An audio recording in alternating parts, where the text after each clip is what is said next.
Hello again. It is Chris for my third journal entry for the Red Badge of Courage. And this segment of the book actually kind of interested me a little bit. Delve deeper into the psychological aspect of our soldier Henry, or the youth, as I've been calling him, and the book has called him. So basically, when we pick it up, we're with Henry marching kind of back to the camp with the row of soldiers who he's pretending he fought battle with, just kind of tagging along to see where they're going, so he can kind of get somewhere. And he hears the fighting next to him, and instantly he's intrigued because of his lack of participation in the last battle.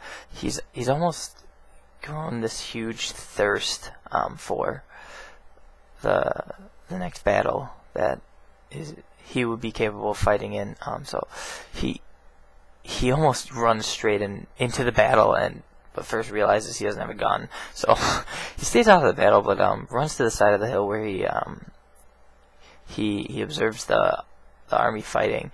And just as he gets there, the Northern Army line breaks, and they actually just start beelining it straight at Henry so they can try and retreat, which is kind of interesting because in Henry's mindset that he's in right now, he's in such a thirst for battle that he tries to stop someone to ask him how the fight went or what happened, and the man just kind of looks at him and throws him off. He's like, "Get the hell off me!" But excuse the language. So that he can retreat, obviously, get home safe, and throws down Henry and hits him with the butt of his gun. And so he gets kind of knocked out. He's got a cut on his head, a little bump also. And when he comes to, he finds a cheery man, of which explains what happened and helped him back to his camp. Now, the mental state of Henry is quickly deteriorating, in my opinion. He's almost just has this bloodthirst whenever anything of battle any mention or situation in which battle could occur. He just has this thirst. And then, on the other hand, he's still living this lie, which he's trying to make sure that his regiment doesn't know that he's a fraud. So that's also something he's trying to live with. He's just in this unstable state of from one side where he's trying to hide his secret, to the other side where he's just war hungry. Just kind of interesting.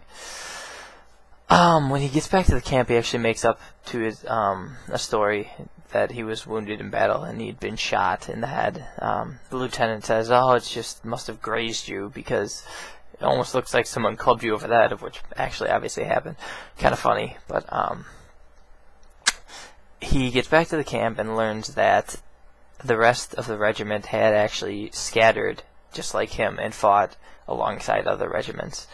And when he hears this, he almost gets a mocking tone within him, and says, tricks himself to believe that he was a nobler man than those who stayed and fought longer. And he criticizes his comrades for fleeing violently, where his fleeing was logical. I'm not quite sure where he's going with this. He's just kind of, in my opinion, digging a hole mentally, kind of going insane. As I see it, it's just not stable. As they go on throughout towards the end of the section,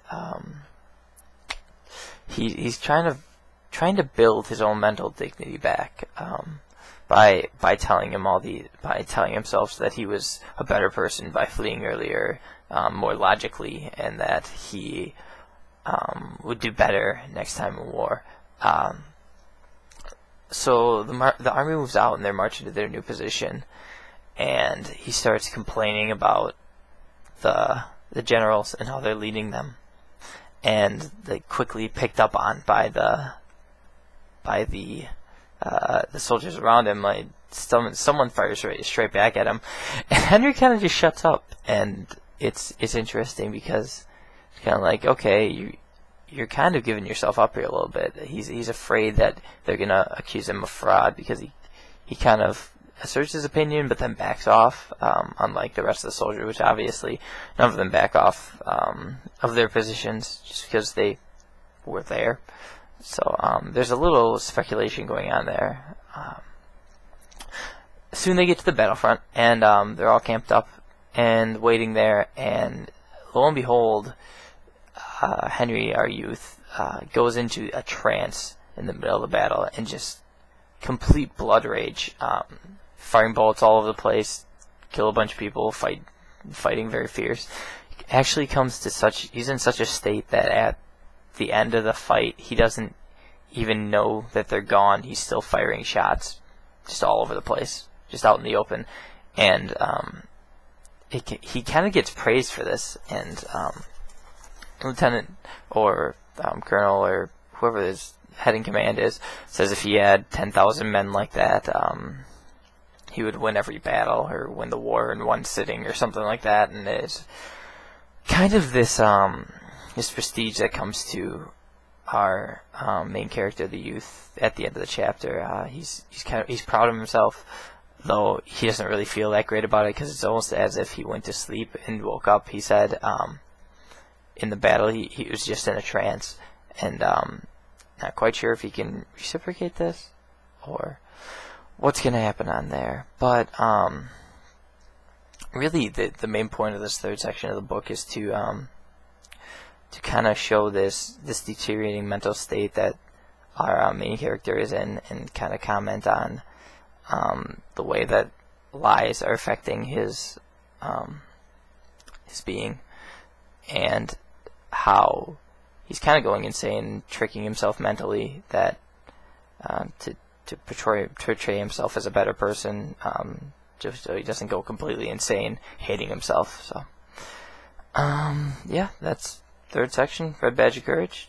We'll talk to you in a little bit.